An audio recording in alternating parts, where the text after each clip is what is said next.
ago, exactly, I decided to leave work. I left a really good job, a well-paid job, in a good organisation with some really good people. And the reason I left was because I felt like I didn't fit anymore. I looked around me and I could see people in kind of corporate clothing, talking in corporate language, behaving in a way they just wouldn't behave normally at home. So after a while, I thought to myself, I didn't want to do that anymore. So I decided to leave and give myself the gift of time. I left the organisation and I thought, well, what will I do with some time? So I did all the things that I enjoy. So the first thing I did was travel. I spent 8 weeks. I travelled to 8 cities in 8 weeks. I decided to try and be a bit more creative. So I was formed part of a writing group. Thought that would be, exercise my creative flair. What else did I do? I spent some time with my family. Periodically, illness creeps into my family, so I was able to spend time with people who matter the most when it really mattered. And I also was able to kind of give myself some time, effectively. So I wanted to learn something new. I was conscious that I don't remember the last time I picked up a brand new skill. We get really good at focusing and harnessing and strengthening our core skill set, and we're not that great at doing something completely new. So I decided to learn the guitar. I'm still terrible. Anyway, after doing all of that, I thought to myself, right, maybe it's time for me to go back into the world of work. So I knew that fundamentally how I wanted to work had shifted. I knew that I was very clear about what I wanted to do, but how I did it, for who I did it, whether that was full-time, permanent, part-time, didn't really matter to me. So I decided to pick up the phone and speak to the recruitment industry and see if they could help me. So I will share with you some interesting, I think, conversations I had in the space of a week. So the first conversation I had was with a recruiter. I explained a little bit about my background, but without letting me finish, they said to me, well, I've got the perfect job for you. So I said, okay, brilliant. When he talked to me through the role, I kind of thought, I'm not quite sure if that's perfect, because I've done that. I did that a while ago, maybe 4 years ago, and it's not what I want to do now. I was quite quickly met with, well, I suggest you really need to lower your expectations. And did you know that I've placed X, Y, and Z in these different organisations, and they're all earning these day rates. So I suggest you lower your expectation, and you need to understand that I know what I'm doing. Now, for a split second, I really sat back and I thought, maybe I've made a mistake. Actually, maybe over the last, 9 years, I've been winging it at work, and actually I'm not that good, and I've just got this really disillusioned view of myself. So I kind of put the phone down, and that, I left a little bit deflated, if I'm honest. The second conversation I had was with a company that I've known for a very long time, have a huge amount of respect for, and have worked with before. So I was asked to come in and have several conversations, so I did. I came in, I spent about 4 hours with various people in the team. They asked me lots of questions around what do I think about their strategy, what do I think about certain parts of their proposition. And I was more than happy to help. I'm always more than happy to help. So we had a long conversation, and it resulted in, yes, we'll call you, we've got some great work for you, we'll give you a shout. Okay, brilliant. So I left feeling quite good. Left it, 2 weeks passed, and I kind of thought, oh, right, they haven't called me back, so maybe I should chase. So I'm not shy. I thought I'll drop them an email, it's auditable. Drop them a note, hi there, had a great chat, just wondered whether or not, there's any scope for us to work together, and if not, that's totally fine. Anyway, nothing. So I left email, no response, nothing. Usually these people are quite responsive, so I was slightly worried. I thought I'd massively offended people. I gave it a little bit longer, thinking everyone's busy, so maybe what I need to do is I will just call them. So I then rang them and said, phone call, no answer, left a voicemail, no answer. So I basically just had silence, and I couldn't understand it. I felt like I'd basically been ghosted. I even Googled, what does it mean to be ghosted? And I got some sort of definition that means you're that insignificant, you're not worthy of a response. So I, for a moment in time, really felt like, oh my God, I don't know, they've really started now, maybe in the last 15 minutes that they've spoken to me over the phone, or I've gone in for the past 4 hours, that maybe I'm not what I thought, or I don't know. Anyway, so that was a bit uncomfortable for me. And then the third conversation I had was with a recruitment person, and they sort of said to me, do you know what, I don't really understand this future of work thing you keep banging on about, so would you mind coming in and just pitching to the team? And I thought, it's not usual practice, I think, that you pitch to the team, but I'll give it a go, maybe they might understand. So I did. I went in, talked about what I did, and what ensued was a conversation with an international big consumer brand for a global job reporting into their board. So when I reflect back, I was really aware that I guess I'm the same person, the same skills, the same attributes. Nothing had wildly changed in that kind of really short space of time, but I could not understand how I was received and treated so very differently. And it made me think of a couple of things, really. Number one, the relationship I think that the recruitment industry has with people is really, really intimate, and I think sometimes that's forgotten. Number two, I think I also realise how fragile relationships are. I mean, right now, what would the impact be if I dropped the name of that recruitment agency with that awful recruiter that decided to be quite aggressive on the phone with me? Imagine what impact I could have. So I kind of feel that the relationship is fragile. I think that the relationship is intimate, and the conversations that you have such a profound impact on people. All I know that is my approach to work had fundamentally shifted, and I wasn't quite sure whether the people I was talking to was able to guide me or support me through that. So when people say to me, what is this future of work thing? Some people expect me to bring out a crystal ball, and I do not have one of those, to disappoint you early. But the best way I can explain is that when you look around us today, technology is changing at such a rapid pace.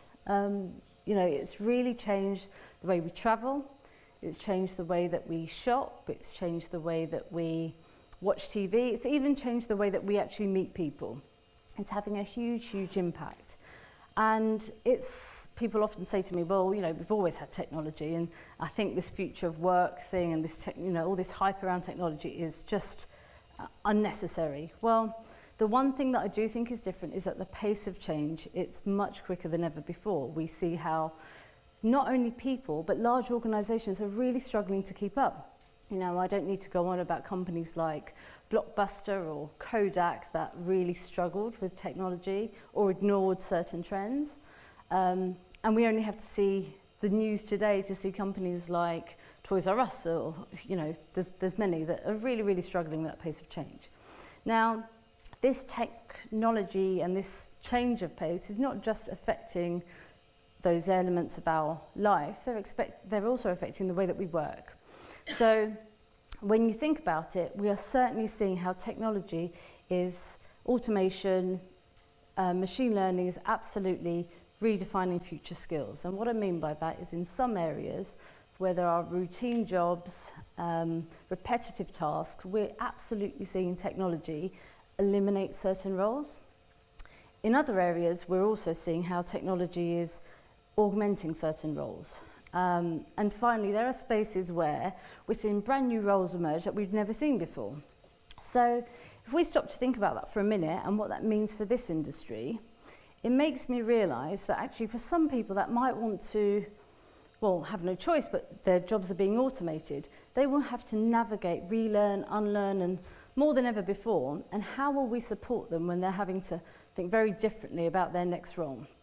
Secondly, where we're seeing new skills be created, how can we stay close to what those emerging skill sets are? And I guess, are we really confident that the assessment approach that we have, is it fit for purpose? I guess the second thing I wanted to talk about is how I see the workforce itself is changing.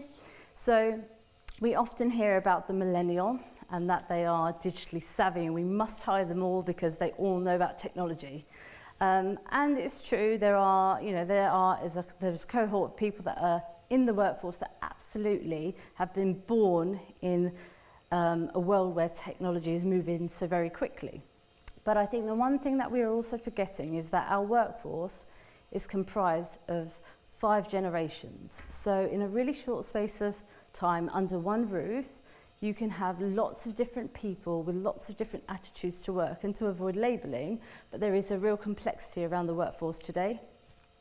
What more I think is worth considering is that people are living longer, so people are having to live longer, they're working longer. We've seen the retirement age move a couple of times, even in our recent times.